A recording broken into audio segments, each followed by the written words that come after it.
नमस्कार, मैं हूं गुमान सिंह। आप देख रहे हैं Navo academy. No cut paste, no copy paste, only teaching. Class 7 की हिस्ट्री का एक नया चैप्टर, ईश्वर से अनुराग। बहुत अच्छा चैप्टर है, आध्यात्मिक चैप्टर है, हमारी जिंदगी से जुड़ा हुआ है। 8वीं शताब्दी से हम यहाँ पे चर्चा शुरू करेंगे। वैसे भी आपको पता है कि इसमें 1000 वर्षों का इतिहास है, 700 से 1700 और 701 से वैसे 8वीं सदी शुरू हो जाती है। तो यहाँ पर जो भक्ति और सूफी आंदोलन हुए उसके बारे में हम जानकारी प्राप्त करेंगे। देखो बेटा, भगवान का जब नाम आते हैं तो कुछ शब्द हमारे दिमाग में आते हैं, जैसे कि भजन है, कव्वाली है, फिर नाम जपना है सिख धर्म के अंदर, कीर्तन है। बहुत सारी ये जो गतिविधियां हैं वो हमारे दिमाग में आती हैं कि इनके माध्यम से लोग अपने आराध्यों को याद करते हैं। आपने देखा होगा कई लोग भगवान का नाम लेते हैं तो उनकी आंखों से आंसू भी आ जाते हैं। जब आज से कुछ सालों पहले रामायण और महाभारत जब चलती थी टीवी पर तो सड़कें खाली हो जाती, लोगों की श्रद्धा है।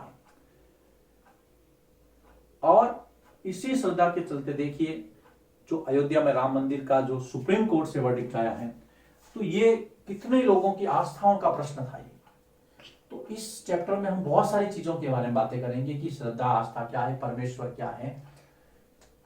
ये जो सारी चीजें थी, इन चीजों की मोटे मोटे तौर पर जो हम 8वीं शताब्दी से शुरुआत हुई। इस चैप्टर के अंदर हम बात करेंगे 8वीं सदी से शुरू। वैसे तो धार्मिक तत्व सनातनी संस्कृति में हजारों सालों से विद्यमान है, लेकिन हमें पढ़ना है 8वीं शताब्दी से इसके अंदर क्या क्या चेंजेज आए, क्योंकि टॉपिक ही वही था। 1000 वर्षों के दौरान परिवर्तन की पड़ताल हम इस पूरी किताब में करने वाले हैं। सबसे पहले हम बात करते हैं परमेश्वर का विचार। ईश्वर क्या है? ये जो परमेश्वर का विचार, जो 8वीं शताब्दी से परमेश्वर का विचार 8वीं शताब्दी से इसने बल पकड़ा, इसकी मुख्य थीम क्या थी? सबसे पहले तो ये विचारधारा प्रभावित थी कि कर्मों पर आधारित है। परमेश्वर का विचार जो है कि व्यक्ति के जो कर्म है, कर्म मीन्स कार्य, कर्मों पर आधारित पुनर्जन्म, कि व्यक्ति के जैसे काम होंगे उसका आने वाला जन्म वैसा होगा। मतलब यहां पर एक विचारधारा पुनर्जन्म की विचारधारा थी। अच्छे और बुरे के आधार पर, अच्छे और बुरे कर्मों के आधार पर या कार्यों के आधार पर व्यक्ति का पुनर्जन्म होता है। के आधार पर व्यक्ति का पुनर्जन्म अर्थात उसका बार बार जन्म होता है और ये जन्म मरण का चक्र जो है चलता रहता है। जन्म मरण के चक्र से यदि मुक्ति चाहिए, जन्म मरण के चक्र से मुक्ति को मोक्ष कहते हैं और मोक्ष भक्ति से संभव है। को मोक्ष कहते हैं और मोक्ष किससे संभव है? मोक्ष भक्ति से संभव। व्यक्ति अगर भगवान की भक्ति करेगा तो मोक्ष संभव है। अब ये भक्ति मार्ग जो है वो एक नया कंसेप्ट आया था। व्यक्ति को अगर वो भगवान की भक्ति करेगा तो उसका मोक्ष हो जाएगा, जन्म मरण के चक्र से उसका छुटकारा हो जाएगा। और ये जो भक्ति मार्ग है, ये जो भक्ति मार्ग का जो ज्ञान है वो आया श्रीमद् भगवद गीता से। श्रीमद् भगवद गीता में भक्ति मार्ग की व्याख्या की गई है। भक्ति मार्ग, कृष्ण द्वारा अर्जुन को जो उपदेश दिए गए, ज्ञान योग, कर्म योग, भक्ति मार्ग। भक्ति मार्ग की विशेषता थी कि व्यक्ति व्यक्तिगत प्रयासों से ईश्वर की भक्ति कर सकता है। व्यक्तिगत प्रयासों से ईश्वर की भक्ति संभव है। किसी आडंबर की जरूरत नहीं है। बिना किसी भेदभाव के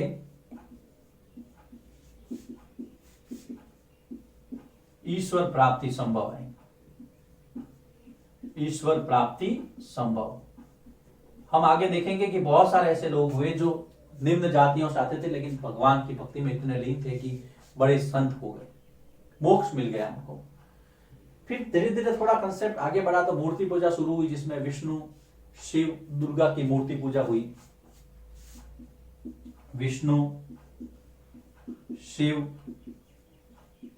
दुर्गा आदि की मूर्ति पूजा शुरू हुई। आस्था, देखिए मूर्ति पूजा आस्था का विषय है। कई धर्मों ने इसको स्वीकारा है, किसी ने अस्वीकारा है। किस्से, कहानियां, पुराणों आदि में भी भक्ति को बल मिला। किस्से, कहानियां और जो पुराण थे, 18 पुराण, उसमें भी भक्ति का जिक्र है। तो भक्ति जो है अब यहां पर लोकप्रिय हो रही थी। व्यक्ति खुद के कर्मों के आधार पर, खुद की इच्छा से किसी भी अपने आराध्य की भक्ति कर सकता था, चाहे वो मूर्ति पूजक हो, चाहे वो मूर्ति पूजक नहीं हो। आगे हम देखेंगे 2 शाखाएं विकसित हुई, मूर्ति पूजा वाली और बिना मूर्ति पूजा वाली। जो कि मूर्ति पूजा नहीं करते थे, ईश्वर के निराकार रूप को मानते थे। यहां तक जब सिस्टम पहुंचा, यहां तक जब भक्ति परंपरा पहुंची, तो उसके बाद में दक्षिण भारत के अंदर इसके क्रिया की प्रतिक्रिया स्वरूप जो भक्ति का रूप सामने आया, उसको हम देखते हैं नैनारों और अलवारों के रूप में।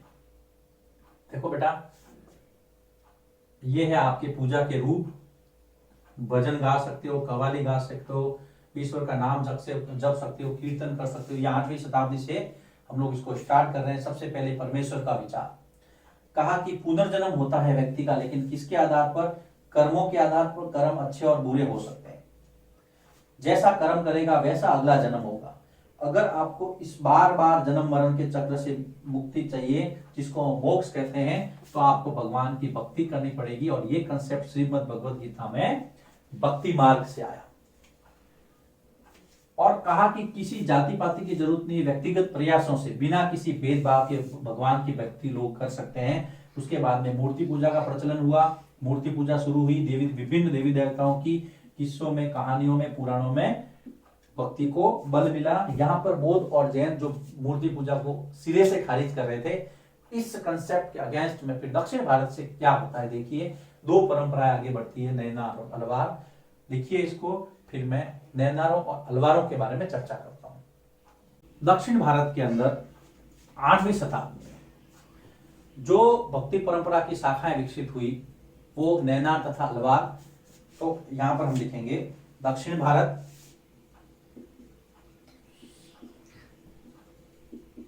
8वीं सदी के प्रारंभ से ही। अब ये जो आंदोलन था नैनारों और अलवारों का, वो वास्तव में बौद्ध और जैन धर्म के खिलाफ था। तो बौद्धों और जैन, बौद्धों या बौद्ध धर्म तथा जैनियों के ये आलोचक थे। सबसे पहली बात, इनकी आलोचना, इनकी प्रतिक्रिया स्वरूप ये आंदोलन शुरू हुआ था। इनका कहना था कि शिव और विष्णु, शिव तथा विष्णु की भक्ति से मोक्ष संभव। नैनार और अलवार ये कहते थे कि शिव और विष्णु की आप भक्ति करोगे, उससे मोक्ष मिलेगा आपको। प्यार और शूरवीरता के आदर्श को मानते थे ये। संगम साहित्य में वर्णित, संगम साहित्य क्या है? तमिल साहित्य। संगम साहित्य में वर्णित त्याग व शूरवीरता के आदर्शों, त्याग के साथ में आप प्रेम भी लिख देना, त्याग, प्रेम व शूरवीरता के आदर्शों पर इन्होंने बल दिया नैनारों और अलवारों ने। ये घुमक्कड़ संत थे, घूमते रहते थे। घुमक्कड़ संत, घूमने फिरने वाले, और स्थानीय देवी देवताओं के लिए गीत लिखते थे। स्थानीय देवी देवताओं की प्रशंसा में स्तुति व गीत लिखते थे। नैनारों और अलवारों ने स्तुति व गीत लिखे। तो यह आपको नैनार और अलवारों के बीच में जो कॉमन बात है वो पता रखनी है। संगीतबद्ध करके गीत लिखते थे। संगम साहित्य क्या है बेटा? संगम साहित्य वो साहित्य था, संगम साहित्य जो तमिल भाषा में लिखा, तमिल रचनाएं जो तमिल भाषा में लिखा गया था, याद रखना। और 3 संगम हुए थे। इन 3 संगमों में जो कवि थे, जो साहित्यकार थे, जो रचनाकार थे, उनकी कविताओं का, उनके गीतों का संकलन किया गया था, उनके साहित्य का संकलन किया गया था। संगम साहित्य कौन सी भाषा से है? तमिल भाषा से। तो नैनारों अलवारों की जब बात आए तो सबसे पहले आपको ये कि ये बौद्ध और जैन धर्म के विरुद्ध एक आंदोलन था। दूसरा, इसमें शिव और विष्णु की पूजा को सबसे ज्यादा या भक्ति से मोक्ष को संभव बताया गया। ये संगम साहित्य में जो वर्णित त्याग, प्रेम और शूरवीरता के आदर्शों को इन्होंने अपनी रचनाओं में आगे रखा, अपने उपदेशों में आगे रखा। ये भूमकर संत थे जो कि स्थानीय देवी देवताओं के लिए स्तुति करते थे, उनके लिए गीत लिखते थे। संगम साहित्य का मतलब यह है।